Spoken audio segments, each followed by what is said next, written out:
been practicing law for just over 30 years. And at the time I decided to go back to law school and pursue a law degree, I was actually flying professionally, which I enjoyed.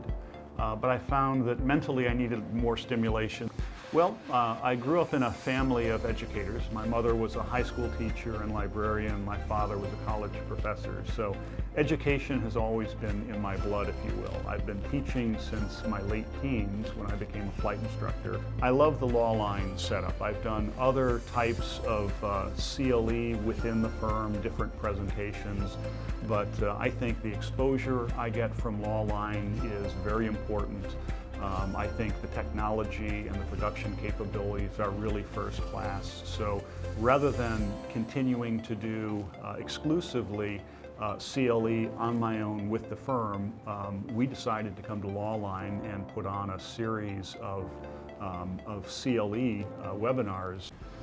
Probably the best piece of advice I've received was from a partner early in my career who said, don't get so caught up in the legal issues you're dealing with that you forget about the client and the human aspect of what you're doing. In other words, for every legal problem, there's probably a human component to it and probably a business component to it. And it's the rare lawyer who fully appreciates all of those aspects. And I find that the clients really like it when an attorney is not one-dimensional, only dealing with legal issues. I think for attorneys and lawyers, the most important thing is to understand where you want to go and understand the importance of clients. Everybody talks about business development, but that's really not the way to view it.